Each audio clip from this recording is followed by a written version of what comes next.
तो चाहता हूं इनको बेइज्जत करो और क्रिकेट बोर्ड के साथ भी इनके रिलेशन खराब होने चाहिए। इस वक्त आईसीसी की चेयरमैनशिप है वो भारत के ही हाथ में है एक तरीके से, तो आपको लगता है कि किसी तरह से जो बांग्लादेश ने अपनी गुजारिश की है या दरखास्त की है या उन्होंने बाकायदा अपना एक स्टांस रखा है सामने, वो माना जाएगा? देश की गवर्नमेंट ने अपने क्रिकेट बोर्ड के साथ मुशावरत के बाद इंफॉर्मेशन मिनिस्ट्री जो है बांग्लादेश की, उसको यह हिदायत जारी कर दी है कि आईपीएल 2026 के मैचेस बांग्लादेश के अंदर कहीं पे भी ब्रॉडकास्ट ना किए जाएं। एशियन जितने भी प्लेयर्स हैं, ठीक है, उनको कम से कम आईपीएल का बाइकआउट करना चाहिए। ये गंदी लीग, ये घटिया लोग जो इन्वॉल्व हुए हैं इसके अंदर, ठीक है, जिनकी वजह से ये सब कुछ हो रहा है, ये बाइकआउट करना चाहिए। और ये आप देखना, ये जिस किस्म की हरकतें कर रहे हैं, ये कुछ अरसे के बाद आप देखना इनकी लीग का वो हाल होना, आप भी देखेंगे, मैं भी देखूंगा, कोई इनकी लीग की तरफ नहीं जाएगा। भारत हमेशा ही दुश्मनी की बात करता है और भारत ने एक बार फिर जेंटलमैन गेम को नफरत और तासुब की नजर कर दिया है। अल्लाह का शुक्र है पाकिस्तान में कुछ नहीं होता भाई, जबरदस्त है, हर कम्युनिटी का बंदा एंजॉय करता है, अपनी जिंदगी जीता है, सब कुछ करता है। अल्लाह का शुक्र है पाकिस्तान तो बैक ऑन ट्रैक है, पाकिस्तान तो दुनिया के साथ खड़ा हुआ है। और दुनिया से तनहा कौन हो रहा है? दुनिया से तनहा वो हो रहा है जो नरेंद्र मोदी है, जो जय शाह है, जो 5 के टोले का है, उसमें एक अमित शाह है। अमित शाह का बेटा कौन है? आईसीसी का सरबराह है। जो इस वक्त इंडिया में जो गवर्नमेंट है, ये स्पोर्ट्स को तो देख ही नहीं रही है ना, वो तो सियासत ही कर रही है। इन्हें ये नहीं पता इसकी वजह से आईसीसी पर कितना प्रेशर पड़ेगा। आईसीसी क्या मतलब जय शाह पे?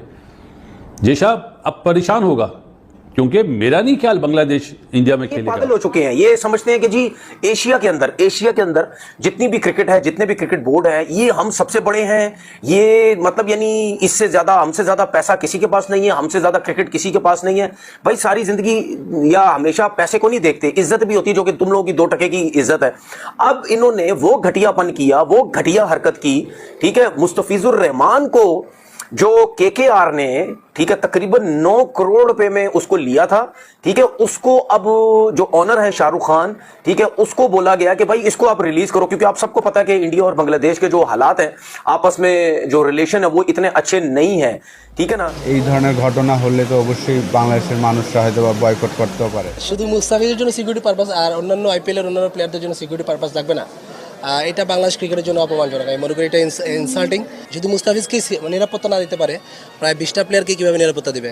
এটা আমাদের জন্য সত্যি কথা দুঃখজনক এবং আমরা খুব লজ্জিত ব্যাপারটা নিয়ে। बांग्लादेश ने सिक्योरिटी मसाइल के बायस भारत में वर्ल्ड कप मैचेस ना खेलने का फैसला किया है। अब बांग्लादेश अगर ये कहता है कि हम नहीं खेलेंगे वर्ल्ड कप, अगर हमारे मैचेस शिफ्ट नहीं हुए, तो यकीन मानिए बांग्लादेश इस वर्ल्ड कप से बाहर हो सकता है। मैं ये आपको सीधी सी बात कहूं, बांग्लादेश इस वर्ल्ड कप से बाहर होगा। भारत जहां पे मजहबी जुनून इस कदर बेलगाम हो चुका है कि अब ना सिर्फ सियासत, फन, बल्कि खेल जैसा गैर जानिबदार मैदान भी नफरत की आमाजगाह बना दिया गया है। हमारे पाकिस्तानी मीडिया के ऊपर जहन्नम की लानत है। बांग्लादेश क्रिकेट बोर्ड जो है वो अफोर्ड नहीं कर सकता आईसीसी या फिर बीसीसीआई से लड़ाई, क्योंकि उनके पास पैसे नहीं है, वो जमीन पर आ जाएंगे, उनकी क्रिकेट जो है बर्बाद हो जाएगी। इसलिए आई थिंक हमारी बात और बांग्लादेश की बात का वजन इतना नहीं है। बांग्लादेश जो कि अभी जो इतना टेंट्रम दिखा रहा है, वो आगे बोले कि नहीं हमें नहीं खेलना है, आईसीसी को कोई फर्क नहीं पड़ेगा, नुकसान बांग्लादेश का होगा। उनकी देशों पर कोई थूकता नहीं है। कई बार बांग्लादेशी का मैच देखता कौन है यार? बांग्लादेश कह रहा हम नहीं आएंगे। अब तुम्हें पूछता कौन है? तुम खेलो, इथियोपिया खेले, युगांडा खेले, मतलब यार ना तुम 3 में ना 13 में कह रहे हो हम नहीं आएंगे। अबे तुम नहीं भी आओगे तो किसी को पता ही नहीं चलेगा भाई कि तुम नहीं हो। आप धमकी नहीं दे सकते आईसीसी को। धमकी वो टीम दे सकती है जिसका कोई रसूख हो, ठीक है, जिसके पास को निकाल दिया, मुस्तफिजुर को निकाल दिया। यार ये क्या तमाशबीनी नहीं है? मुल्क पहले आता है भाईजान, क्रिकेट बाद में है। बांग्लादेश की टीम कमजोर है, पाकिस्तान की टीम कमजोर है। अगर पाकिस्तान की टीम इतनी स्ट्रांग होती और बांग्लादेश की टीम स्ट्रांग होती जितनी ऑस्ट्रेलिया और इंग्लैंड है, तो ये अपनी बात मनवा ले। दोस्तों, आज जब अंतर्राष्ट्रीय क्रिकेट की बात होती है तो बीसीसीआई का नाम सबसे पहले लिया जाता है। इसकी सबसे बड़ी वजह है उसकी कमाई और ताकत। आईसीसी की जो भी बड़ी कमाई होती है उसका बहुत बड़ा हिस्सा भारत से आता है। टीवी राइट्स हो, स्पॉन्सरशिप हो या दर्शकों की संख्या, हर जगह भारत सबसे आगे है। इसी कारण आईसीसी में बीसीसीआई की बात को बहुत महत्व दिया जाता है। अगर आसान शब्दों में समझें तो आईसीसी जो भी पैसा कमाता है उसका लगभग 35 से 40% हिस्सा भारत से आता है।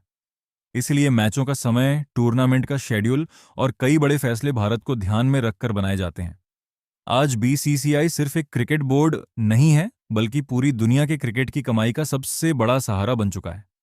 अब अगर बांग्लादेश क्रिकेट बोर्ड यानी बीसीबी की बात करें तो वह भी आईसीसी का पूरा सदस्य है, लेकिन उसकी आर्थिक ताकत बीसीसीआई जितनी नहीं है। बांग्लादेश में क्रिकेट को लोग बहुत पसंद करते हैं, लेकिन वहां का बाजार भारत जैसा बड़ा नहीं है। इसलिए बीसीबी का योगदान ज्यादातर खेल के विकास तक ही सीमित रहता है, कमाई के मामले में नहीं। आईसीसी के अंदर की राजनीति में कई बार देखा गया है कि बीसीबी जैसे बोर्ड बीसीसीआई जैसे बड़े बोर्ड के साथ खड़े नजर आते हैं। इसकी वजह यह है कि बड़े बोर्ड का साथ मिलने से फैसलों में सुरक्षा और फायदा दोनों मिलता है। छोटे या मध्यम बोर्ड अक्सर मजबूत बोर्ड के समर्थन से ही आगे बढ़ पाते हैं। कागजों में आईसीसी एक ऐसी संस्था है जहां सब बराबर हैं, लेकिन हकीकत में पैसा बहुत बड़ा रोल निभाता है। जहां से ज्यादा पैसा आता है उसकी आवाज भी ज्यादा सुनी जाती है। यही कारण है कि बीसीसीआई की बात को नजरअंदाज करना आईसीसी के लिए आसान नहीं होता। जब तक आईसीसी की कमाई का बड़ा हिस्सा भारत से आता रहेगा, तब तक बीसीसीआई का दबदबा बना रहेगा। वहीं बीसीबी जैसे बोर्ड इसी सिस्टम के अंदर रहकर अपने क्रिकेट को आगे बढ़ाने की कोशिश करते रहेंगे।